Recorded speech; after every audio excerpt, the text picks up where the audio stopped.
الحمدللہ رب العالمین والصلاة والسلام علی رسولہ الامین وعلی آلہ واصحابہ اجمعین، اما بعد۔ میرے معزز سامعین، السلام علیکم ورحمۃ اللہ وبرکاتہ۔ اعوذ باللہ السمیع العلیم من الشیطان الرجیم، بسم اللہ الرحمن الرحیم۔ وَلَقَدْ أَرْسَلْنَا نُوحًا إِلَىٰ قَوْمِهِ فَلَبِثَ فِيهِمْ أَلْفَ سَنَةٍ إِلَّا 50 عَامًا فَأَخَذَهُمُ الطُّوفَانُ وَهُمْ ظَالِمُونَ۔ صدق اللہ العظیم وصدق رسولہ النبی الکریم ونحن علی ذلک من الشاہدین۔ سب سے بہترین تعریفیں سزاوار ہیں اللہ رب العالمین کے لیے، جو اس پوری کائنات کا تنہا خالق، مالک، رازق اور پروردگار ہے، اور ہزاروں لاکھوں صلاۃ و سلام ہوں اللہ کے تمام پیغمبروں پر، اور اللہ کے آخری پیغمبر حضرت محمد مصطفیٰ صلی اللہ علیہ وسلم پر، جنہوں نے اللہ کا سچا پیغام اللہ کے بندوں تک پہنچایا اور اس کا حق ادا کیا۔ عزیز ساتھیوں، سیریا اور ترکی کے زلزلوں کے حوالے سے تقریباً 1 مہینے سے ہم گفتگو کرتے آ رہے ہیں، اور 2 دن پہلے پاکستان اور افغانستان کے اندر پھر ایک مرتبہ زلزلہ ہوا، اور 6.5 یا 6.6 اس کا میگنیٹیوڈ تھا رچرڈ اسکیل کے اوپر۔ اور پھر خبر یہ بھی ملی کہ جو ٹریمرز تھے، جو وائبریشنز تھے، جو کپکپی تھی، وہ دلی میں بعض مقامات کے اندر بھی محسوس ہوئی۔ عزیز ساتھیوں، جو آفتیں دوسرے ممالک میں جب آتی ہیں تو کچھ ایسا لوگ محسوس کر لیتے ہیں کہ بہت دور ہے نا، دنیا کے کسی کونے میں، بہت دور دنیا کے کسی مقام کے اوپر یہ حادثہ پیش آیا، اور ہم چونکہ اس جائے واردات سے بہت دور ہیں، جہاں پر وہ ڈیزاسٹر ہوا اس مقام سے ہم بہت دور ہیں، تو ہمیں لگتا ہے کہ ہم بہت سیف ہیں۔ اور کتنے سیف ہیں یہ بہرحال یعنی میں آپ کے سامنے مورل اور ہیومینیٹیرین ویلیوز سے ان ڈیزاسٹرز کے ریلیشن کو واضح کرتا جا رہا ہوں، کیونکہ اس کے سائنٹیفک ریزنز اپنی جگہ پر ہیں، وہ بالکل ٹھیک ہیں کہ زمین کی جو طے ہے، جو کرسٹ آف دی ارتھ ہے، اس سے جب ہم بہت نیچے چلے جاتے ہیں تو پھر ٹیکٹونک پلیٹس ہوتے ہیں، جو ہزاروں اسکوائر میٹر کے اوپر مبنی بڑے بڑے پتھر ہیں، راکس ہیں، جو لاوا کے اندر وہ ڈرفٹ ہوتے یا تیرتے رہتے ہیں، اور جب کبھی یہ بڑے بڑے پتھر کے پہاڑ جو زمین کے طے کے اندر ہیں، جب یہ آپس میں ٹکراتے ہیں تو پھر زمین کے اندر یہ وائبریشنز اور یعنی کہ ارتھ کویک کی کیفیت پیدا ہوتی ہے۔ یہ تو اس کا سائنٹیفک جو ریزن ہے سمپل ورڈز میں نے آپ کے سامنے رکھا، لیکن ہم غور کر رہے ہیں ان پہلوؤں پر جو انسان کی زندگی سے راست تعلق رکھتی ہے، اور انسان کے کرموں سے اور اعمال سے ان کا تعلق ہے، اور پھر ہم یہ دیکھ رہے ہیں کہ وہ کون سے کرم ہیں جن کی وجہ سے یہ نیچرل ڈیزاسٹرز اکر ہوتے ہیں، اور یعنی کہ دنیا کے اندر یہ حادثے پیش آتے ہیں۔ نیچر کو ڈسٹرب کرنا ایک جرم ہے، اور جب کبھی نیچر کو بڑے پیمانے پر ڈسٹرب کیا جاتا ہے، نیچر بدلہ لیتا ہے، قدرت اپنا انتقام لیتی ہے۔ یہ میں نے آپ کے سامنے قرآن کی روشنی میں رکھا، اور پھر اس کے بعد میں انسان جب دوسرے انسانوں کے حقوق کو پامال کرتا ہے اور وہ اخلاقی گراوٹوں کا اور برائیوں کا شکار ہو جاتا ہے، تب بھی ہم یہ دیکھتے ہیں کہ قدرتی آفتیں آتی ہیں۔ چنانچہ اس کے حوالے سے میں نے پچھلے جمعوں کے اندر آپ کے سامنے کچھ پہلو رکھے ہیں، اور اس میں یہ بات بھی میں نے آپ کے سامنے واضح کی ہے کہ اللہ تعالیٰ نے قرآن مجید میں یہ اصول بتایا ہے کہ جو کوئی مصیبت بھی تم سب پر آتی ہے وہ تمہارے اپنے ہاتھوں کی کمائی ہے، یعنی وی آر ریسپانسبل، ہے نا. جو مصیبت بھی ہمیں آ رہی ہے، اور قدرتی آفتیں ان مصیبتوں میں سے ایک قسم کی مصیبت ہے، تو یہ جب ہم پر آ رہی ہے تو یہ ہمارے اپنے کرتوتوں کے نتیجے میں ہے، یہ ہمارے اپنے ہاتھوں کی کمائی ہے، ہم ان حادثوں کے پیچھے ذمہ دار ہیں. یہ میں نے آپ کے سامنے جنرل اصول قرآن مجید کے حوالے سے بیان کیے. پھر اس کے بعد ہم نے الگ الگ ایگزامپلز دیکھے جو اللہ تعالیٰ نے قرآن مجید میں پچھلی گزری ہوئی قوموں کے بارے میں بتائے ہیں، اور ان میں سے پھر ہم نے شعیب علیہ السلام کی قوم جو مدین کی جو بستی تھی اس کا ہم نے تذکرہ، اور یعنی کہ اس کے اوپر کچھ تبصرہ ڈسکشن ہم نے کیا، اور ہم نے یہ دیکھا کہ وہ لوگ ناپ تول کے اندر کمی کرتے تھے، اور صاعقہ ایک ہولناک آواز کے ذریعے سے ان کو عذاب دیا گیا، ان کو ہلاک کیا گیا. اور پھر اس کے بعد ہم نے دیکھا کہ کچھ اور قومیں ہیں اور وہ تکبر کے اندر مبتلا ہیں. ہود علیہ السلام کی جو قوم تھی وہ تکبر کے اندر مبتلا تھی، اور انہیں اپنے زور بازو کے اوپر بڑا ناز تھا، اور وہ اتراتے تھے اور لوگوں کے سامنے وہ بڑے ایروگنٹ بن گئے تھے. وہ جو جسے ہم ایگو کہتے ہیں، تو ایگو ان کے اوپر سوار ہو گئی تھی، وہ بڑے ایگوئسٹک لوگ ہو گئے تھے، اور لوگوں کو حقیر جانتے تھے، اور لوگوں کے حقوق کو پھر وہ پامال کرتے تھے، اور پھر اللہ تعالیٰ کی آیات سے وہ جھگڑتے تھے، اللہ تعالیٰ کے احکام کی وہ پابندی نہیں کرتے تھے، ہے نا، جس کی وجہ سے ان کے اوپر اللہ کا عذاب آیا. عزیز ساتھیو، یہ جو اللہ کی آیات کے ساتھ جھگڑا کرنے کی جو بات ہے، تو یہ دراصل مطلب عام طور پر لوگ یوں سمجھ لیتے ہیں کہ اللہ کی آیات کے ساتھ جھگڑا کرنے کا مطلب یہ ہو گیا کہ بھئی اللہ ہے نا، وہ کہیں عرش پر جلوہ فرما ہے، اور پھر اس نے حکم دیا نماز پڑھنے کا اور اس کی عبادت کرنے کا اور اپاسنا کرنے کا، ہے نا، اس کی پوجا پدھتی کرنے کے اس نے کوئی طریقے بتائے ہیں، اور جب لوگوں نے اس کی پوجا اس کی اپاسنا نہیں کی تو پھر وہ غصے میں آ گیا اور اس نے لوگوں کو ہلاک کر دیا، لوگوں کو عذاب دینا شروع کر دیا. ایک عام طور پر ایسا تصور آتا ہے جب ہم یہ بات لوگوں کے سامنے رکھتے ہیں کہ اللہ کی آیات کے ساتھ لوگ جھگڑا کرتے ہیں یا اللہ کی آیات کا انکار کرتے ہیں. تو ساتھیو، دراصل اس سے بھی زیادہ مناسب مطلب یہ ہے کہ یہ جو اللہ کے احکام ہیں اور اللہ کی آیات ہیں، ان آیات کا زیادہ تر لینا دینا دوسرے انسانوں سے ہے، دوسرے انسانوں کے حقوق ادا کرنے سے ہے اس کا تعلق، ہے نا. اور جب انسان دوسرے انسانوں کے حقوق ادا نہیں کرتا اور وہ ان کی حق تلفی کرتا ہے، وہ ان پر زیادتی کرتا ہے، وہ ان کو ٹارچر کرتا ہے نا، اور وہ مصیبتوں میں اور درد کے اندر لوگوں کو مبتلا کرتا ہے اپنے خواہشات کے لیے، اپنی ذاتی فائدے کے لیے، تو پھر یہ وہ میجر ایسپیکٹ کے اندر آتا ہے کہ اللہ کی آیات کے ساتھ جھگڑا کرنا، ہے نا. چنانچہ ہم دیکھتے ہیں کہ ایروگنٹ ہو جانا، تکبر کے اندر مبتلا ہو جانا،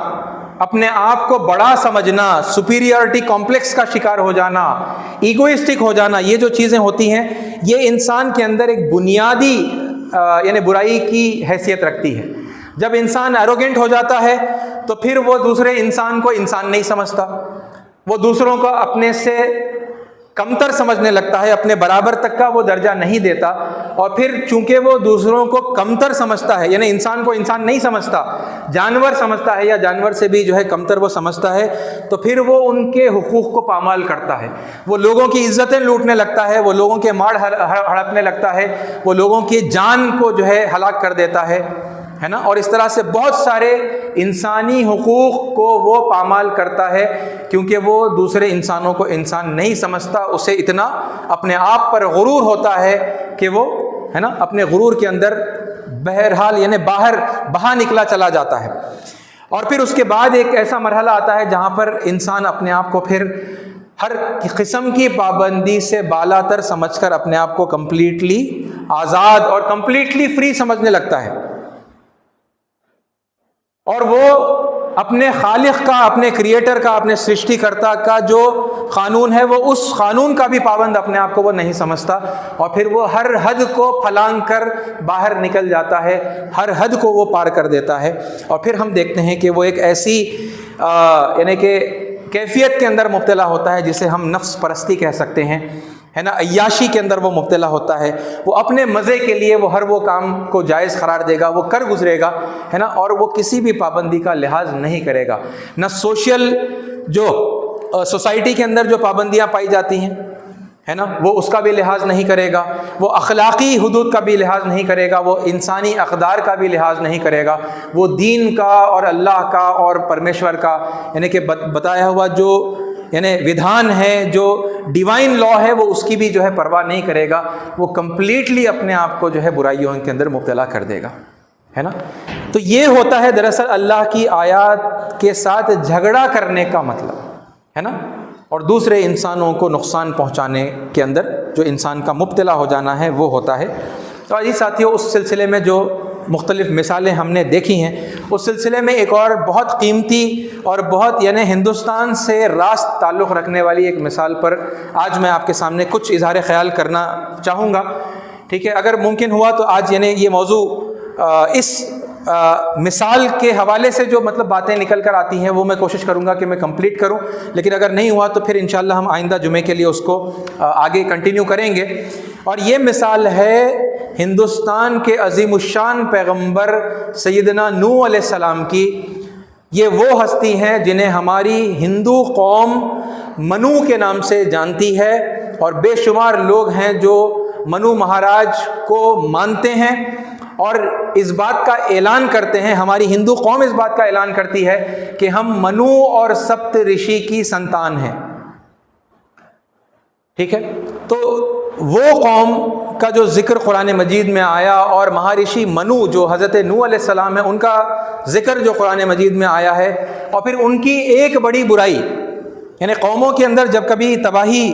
کا انتظام اللہ تعالیٰ کرتے ہیں تو وہ کوئی ایک خاص برائی نہیں ہوتی، یعنی ایک نمایاں برائی تو ہو سکتی ہے لیکن اس کے علاوہ بے شمار برائیاں قوم کے اندر آ جاتی ہیں، جس کی وجہ سے پھر یعنی ان کو سمجھا کر جب لمٹس ہے نا، لمٹ ہو جاتی ہے ان کو سمجھانے کی بھی، اور بہت زیادہ ان کو جو ہے سمجھا بجھا کر صحیح رویے کے اوپر لانے کی کوشش کی جاتی ہے، لیکن پھر وہ جب مان کر نہیں دیتے ہے نا، اور وہ ہر حد پھلانگ دیتے ہیں، تو پھر اللہ تعالیٰ فیصلہ کرتے ہیں اور ان کے اوپر اللہ کا عذاب آ جاتا ہے۔ تو ایسے ہی ہم کیا کر رہے ہیں، ہم ایک خصوصی گناہ کے کو لے کر جو ہے خاص طور پر ڈسکشن کر رہے ہیں، جبکہ یعنی یہ ایک عام اصول ہے، اس بات کو سمجھتے ہوئے ساتھ میں مطلب لے کر چلنا چاہیے کہ جب ہم ایک گناہ کی بات کر رہے ہیں تو وہ ایک گناہ ہی نہیں ہے بلکہ اور بھی گناہ ہے جو یعنی جس کے اندر قوم جو ہے مبتلا ہوتی ہے۔ یہ دیکھیے نوح علیہ السلام ہندوستان کے پیغمبر ہیں، ٹھیک ہے، اور یہ بھی ابو الانبیاء ہیں، ٹھیک ہے، اور جیسے ابراہیم علیہ السلام کو عرب کے انبیاء کے حوالے سے ابو الانبیاء مانا جاتا ہے، ویسے ہی جو عجم کی دنیا ہے یا عرب کے علاوہ جو دنیا ہے، بالخصوص یعنی کہ یہ انڈین سب کانٹیننٹ ہے، بر صغیر ہندوستان ہے نا، تو یہاں پر آنے والے جو پیغمبر ہیں اور ان کا جو سلسلہ ہے لمبا، اس کے باپ سیدنا نوح علیہ السلام ہے، ٹھیک ہے، اور ان کا ذکر قرآن مجید میں اس طرح سے ہو رہا ہے کہ اللہ تعالیٰ فرماتا ہے وَلَقَدْ أَرْسَلْنَا نُوحًا إِلَىٰ قَوْمِهِ إِنِّي لَكُمْ نَذِيرٌ مُّبِينٌ، اور در حقیقت ہم نے نوح کو ان کی قوم کی طرف بھیجا اور انہوں نے اپنی قوم سے کہا کہ میں تم کو کھلے طور پر خبردار کر دینے والا ہوں، کھلی خبرداری کرنے والا ہوں، اوپنلی تم کو وارننگ دینے والا ہوں، میں اللہ تعالیٰ کی طرف سے وارنر بنا کر تمہاری طرف بھیجا گیا ہوں، ٹھیک ہے جی ساتھیوں۔ یہ بات پھر یہاں یعنی اپنے دماغ میں ہم رکھتے چلیں، ٹھیک ہے، امپورٹنٹ پوائنٹ کہ وَلَقَدْ أَرْسَلْنَا نُوحًا إِلَىٰ قَوْمِهِ، یہ جو قوم کے لوگ ہیں یہ پرمیشور کو نہیں مانتے، یہ اللہ کو نہیں مانتے، یہ اللہ کے ساتھ پرمیشور کے ساتھ دوسروں کو شریک کرتے ہیں اور اللہ تعالیٰ کے قانون کی نافرمانی کرتے ہیں، لیکن اس کے باوجود قومِهِ کہہ رہے ہیں اللہ تعالیٰ، ان کی قوم، نوح کی قوم، پیغمبر کی قوم، یعنی عقیدہ بدلنے کے باوجود قومی رشتہ نہیں ٹوٹتا ہے نا، قوم پیغمبر ہی کی قوم اللہ تعالیٰ کہہ کر جو ہے یہاں پر مخاطب کر رہے ہیں کہ وَلَقَدْ أَرْسَلْنَا نُوحًا إِلَىٰ قَوْمِهِ إِنِّي لَكُمْ نَذِيرٌ مُّبِينٌ، تو انہوں نے لوگوں کو کہا کہ میں کھلی وارننگ دینے والا ہوں، اللہ تعبدوا الا اللہ، کہ اللہ کے علاوہ تم اور کسی کی بندگی مت کرو، کسی اور کے قانون کی پابندی تم مت کرو،